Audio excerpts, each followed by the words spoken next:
$5 Games presents Angel's Gear. The opening scene to this game is one of the best ones I've seen in a long time. Unfortunately, the gameplay for this game suffers quite a bit. Let's start with the setting. We have a cosmic horror situation going on where a disease called the Gear continuously expands and consumes. After consuming its home dimension, its creator has now expanded its horizons and invaded the dimension of Godhead via implanting a dragon inside the moon. One of the crazy things this Gear thing does is it turns immaterial angels and demons that are made from emotions into physical manifestations. At least that's what I think is going on. There could easily be a plot twist later on that turns everything on its head. This can be a bit of a turnoff for people because the game really does just plunge you into the lore and environment, kind of like Blasphemous, and you have to do your best swimming to understand what's going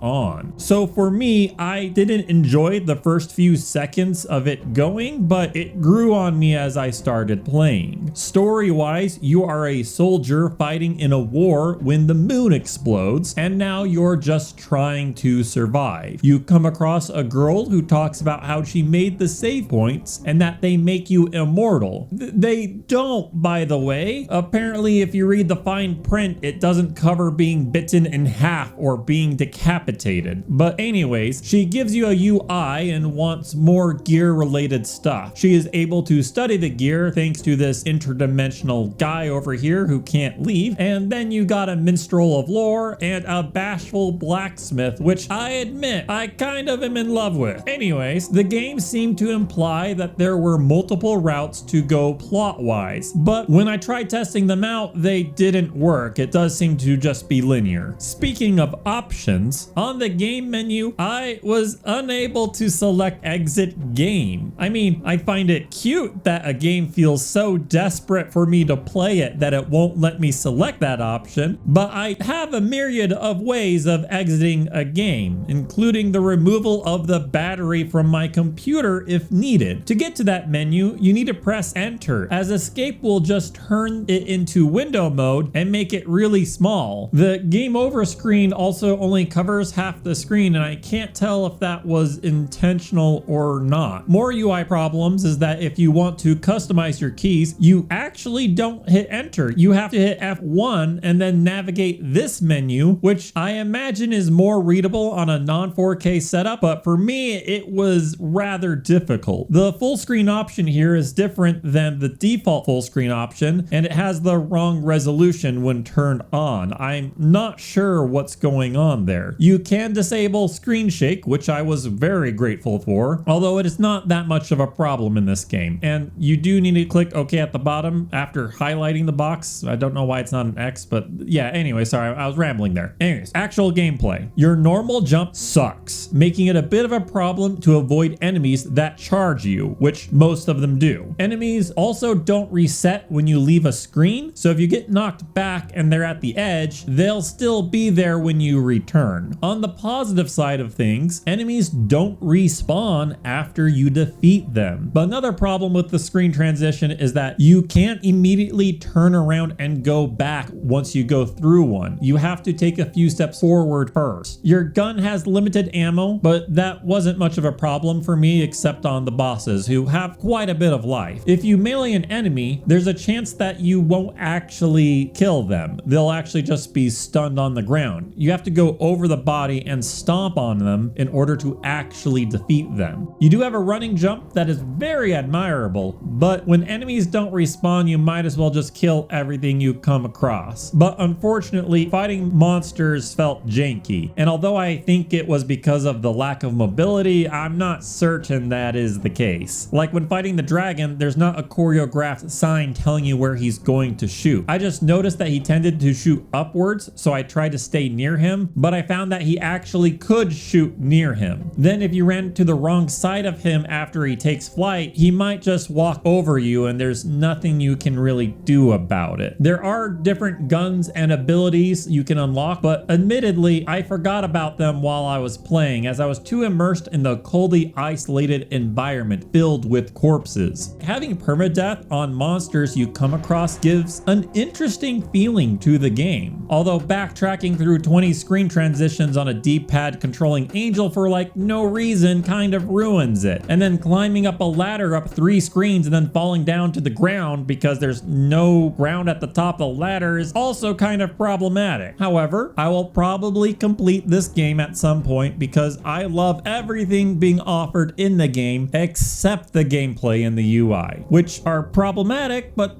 I can deal with it. And just to fully illustrate my point, here's an unintentional soft lock. And I don't have the ability to select exit game from the menu. So there you go. Consider picking up the game if you enjoy the environment that you've seen so far and can tolerate rough gameplay. As for me right now, it's time for me to rip out the battery.